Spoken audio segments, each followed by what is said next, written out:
Bom, sejam bem-vindos novamente. Nós estamos tratando aí de uma série sobre pregação e a doutrina da justificação pela fé, pregação e justificação pela fé, né? Então, olha aí, eu estou trabalhando duas bibliografias, caso você tenha interesse, o Virgil Thompson e o Thomas Neros, tá ok? Tá aí, isso não está traduzido ainda para o português, você encontra isso na Amazon, tá ok? É um bom investimento. Tratei na primeira aula que toda pregação é doutrinária, falei sobre aquelas duas perguntas, né? Como podemos ser salvos? Somos salvos pela justificação, pela fé. Nós não teríamos condições de nos auto-justificar, de nos auto-salvar. E isso está descrito especialmente nas Escrituras Sagradas. As Escrituras Sagradas nos mostram a nossa condenação, nos revela a nossa justificação. Então não tem como você ser salvo se não for pela pregação dessa palavra. A fé vem pelo ouvir, e ouvir a palavra de Cristo. Então é um conjunto de fatos concatenados para que eu e você entendamos perfeitamente do que se trata a questão dos dois elementos básicos da nossa fé, a Bíblia como autoridade máxima, superior a tudo, e a justificação como uma espécie de coluna vertebral que dá as ligaduras, que fornece toda a tessitura da formação doutrinária no desenvolvimento do cânon sagrado. Bom, hoje eu quero continuar falando, e a primeira coisa que eu queria falar é sobre Lutero, Reforma Protestante. A gente vai ver a defesa de Lutero pela justiça vista unicamente na obediência completa, perfeita e definitiva de Cristo Jesus, pela qual adquirimos a salvação de uma vez por todas. Isso é uma obra da cruz. Agora, o interessante é que essa salvação que é adquirida de uma vez por todas pela obra de Cristo somente, pela fé somente nele, mediante a graça, descrita somente pelas Escrituras, é a mesma que é distribuída na palavra da cruz, na proclamação. Ou seja, Jesus adquiriu por nós e de uma vez por todas uma salvação bendita e nós a pregamos, nós a distribuímos e ela vai sendo permeada, né, por graça. E o autor da fé, o dono da dádiva, do dom, vai colocando isso nos corações. Efésios 2,8 diz que somos salvos pela graça mediante a fé, isto não vem de vós, é dom de Deus. Então são duas questões aqui, salvação adquirida e distribuída. Então, esse meio de graça poderoso, que é a pregação, continua levando aquilo que foi adquirido, continua distribuindo essa palavra da cruz até a volta de Jesus Cristo. Bom, se essa justificação precisa ser pregada,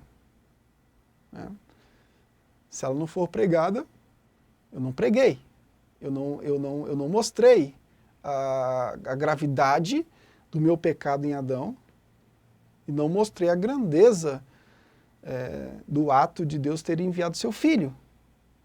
Se ela precisa ser pregada, e ela precisa ser pregada, esse caráter forense deve ser levado muito a sério. Hoje, na igreja dita emergente, dificilmente você vai ouvir uma pregação que vai tratar da condenação eterna. E quando você ouve falar da condenação eterna, a justificação não é tratada como um ato único, efetuado unicamente pelo mérito de Jesus. Então, de um lado, há uma negligência em tratar da condenação, porque a pregação é tendenciosa a se tornar mais amigável, do tipo terapêutica. Como assim? Então não é pregação, então não é igreja, então não é um projeto de reino, é um clube social que não quer tocar em assuntos relevantes e primordiais da nossa existência. Então esse caráter forense deve ser levado muito a sério, mas muito a sério. Você não foi chamado simplesmente para pregar de modo pragmático, como se o Evangelho fosse uma religião terapêutica, uma religião que aglomera pessoas para elas se sentirem melhores, para elas se tornarem cidadãos melhores. Não, isso é uma arte de terapeutas. Nós não somos terapeutas, nós somos proclamadores de uma verdade. E a verdade é essa. Nós estávamos perdidos e fomos encontrados. Isso deve ser levado a sério. Isso é uma linguagem forense. Condenação, justificação, lei, absolvição. Isso é uma linguagem forense. Leve isso muito a sério e não tenha medo de falar sobre isso. Se você tem medo de tratar disso, você deve abandonar o púlpito. Você não deve estar no púlpito, você deve estar em outro local.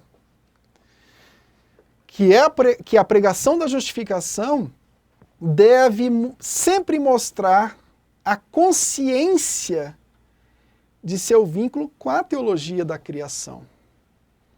A criação, o objetivo, tem um autor que eu gosto muito dele, é o J.K. Beale, né? Na teologia bíblica, ele é muito bom em teologia bíblica. Creio que atualmente seja aí um dos melhores na área de teologia bíblica. E ele vai destacar a linha condutora da revelação progressiva, a questão do culto que glorifica a Deus, do Éden, até a Nova Jerusalém. Então, se você não conectar a pregação da justificação à teologia da criação, você não vai entender exatamente o que se trata a justificação. A condenação foi dada lá. E lá mesmo teve uma esperança que vai permeando todo o Antigo Testamento. A esperança de um justo que substituiria as nossas vidas perante o Pai, que pagaria a nossa dívida, que mediaria a tranqueira aprontada por Adão no Éden. Ok? Então, são duas coisas correlatas. Se o Evangelho não for entendido como, olha só, libertação imerecida, imerecida.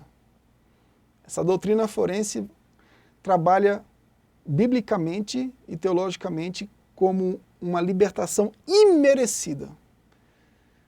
Se eu e você tivéssemos condições de ir até Deus pelos nossos méritos, primeiro, a sentença de Deus em relação a Adão seria mentirosa, porque ele disse que a morte seria a consequência do pecado.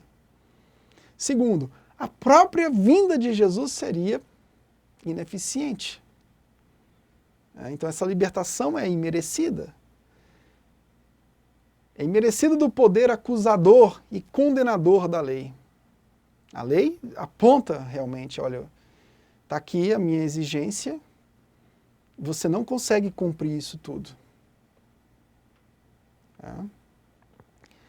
E claro, ao mesmo tempo que te aponta o seu imerecimento e a sua total inabilidade de cumprir toda a lei para ser justo diante do Pai, a pregação deve mostrar a absolvição, que também é incondicional, apesar da culpa evidente.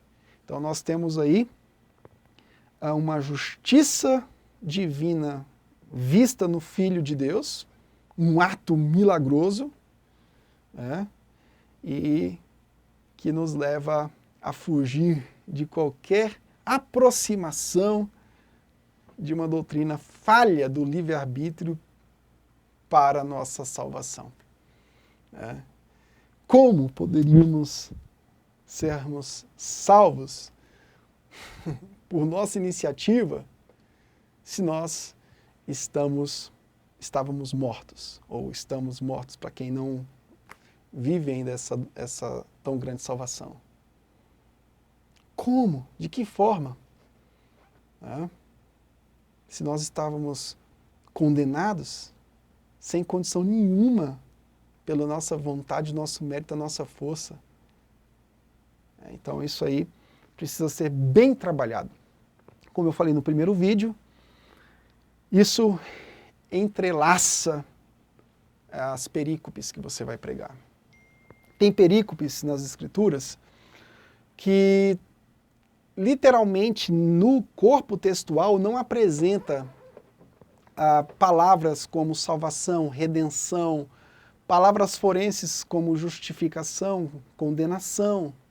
Mesmo nessas perícopes que não apresentam essas terminologias e que pode induzir um pregador desavisado a levar um sermão pragmático, é nessas perícopes que você deve tomar um cuidado maior quando você vai expor.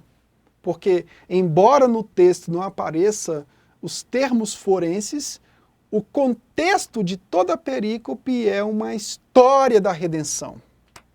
A nossa pregação é histórico-redentiva, tá ok? Isso nos leva, primeiro, a honrar a Deus e, segundo, a fugir daquilo que desonra a Deus. O que é que desonra a Deus? Uma pregação pragmática. Você pregar para o bem-estar das pessoas. Você pregar para que as pessoas elas se sintam melhores consigo mesma. Isso não é pregação. Isso aí é um faz-ninar. O Evangelho e, portanto, o amor de Deus é banalizado quando o seu julgamento é silenciado. A gente vê isso muito na pregação do tipo liberal. Pregação liberal é a pregação inclusivista. Ela tenta alargar as portas dos céus para que todos passem. Mas ela banaliza o julgamento, ela silencia o julgamento, porque tratar do juízo, tratar do julgamento, é tratar também daquilo que nós temos como efeito do pecado de Adão, que é a nossa prática pecaminosa. Então, você pega as situações de igrejas entre aspas, que usam a Bíblia de forma totalmente descontextualizada e até blasfema para criar comunidades inclusivas, que aceitam tudo. Né?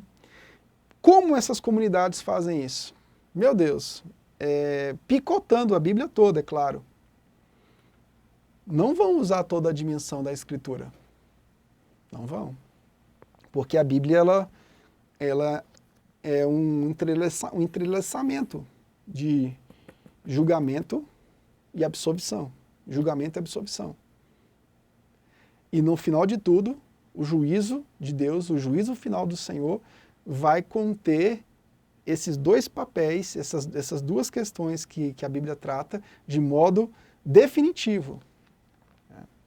Aqueles que não estão vivendo pela fé no mérito do Senhor Jesus vão ser separados daqueles que vivem na fé do Filho de Deus.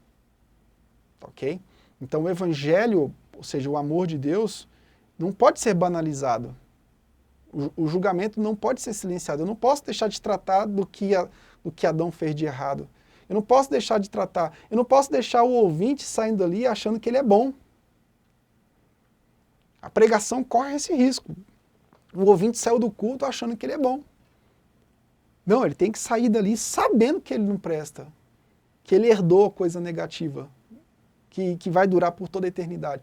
Agora, ele também tem que sair dali sabendo que há uma graça poderosa. Onde abundou o pecado, superabundou a graça do Senhor. Ele tem que sair dali também sabendo que existe uma sentença de absolvição.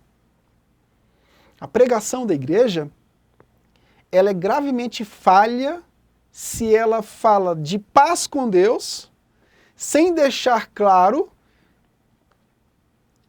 que essa paz é precedida por uma inimizade e contenda. Olha só capítulo 5, versículo 10 de Romanos. Porque se nós, quando inimigos, fomos reconciliados com Deus mediante a morte do seu Filho, muito mais, estando já reconciliados, seremos salvos pela sua vida. Então nós temos aqui o fato de uma inimizade e contenda como algo anterior. Olha, nós, quando inimigos, agora reconciliados com Deus, mediante a morte do seu Filho, muito mais estando já reconciliados, seremos salvos pela sua vinda.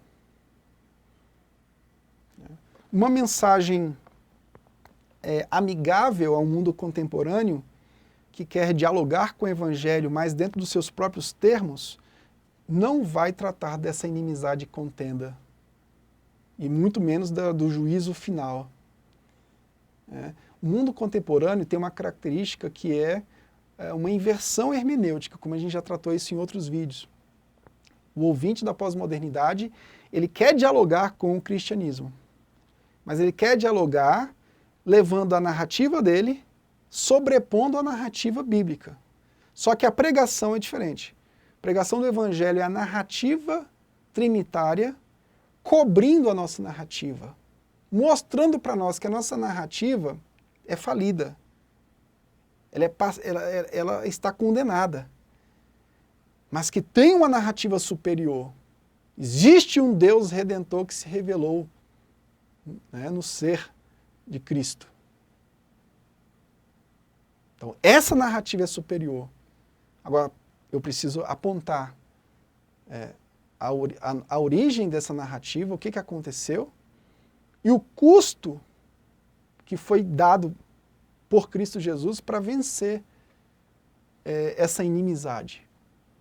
Então, essa pregação não pode ser feita de modo barato. Nós não poderemos baratear aquilo que custou, né, a vida do Filho de Deus. E nesse segundo vídeo eu paro por aqui e te aguardo aí. Tá bom? Vamos continuar. Se você puder, dá um like nesse vídeo aí, ative o sino e você vai receber as notificações para dar continuidade a esse projeto aí de treinamento. Acesse o nosso portal www.academiadispositor.com.br. Você vai ter lá uma surpresa, né? Bons mestres lá de ensino, lá, como Augusto Nicodemos, Gilton Moraes, Thomas Esco, Emister Maia, Daniel Charles Gomes, Emílio Garófalo. Lá temos também Vadislau Gomes, tem lá Paulo Correia, Luciano Paislandin, eu também estou lá. A galera lá está lá firme para ensinar. Deus te abençoe, no nome de Jesus.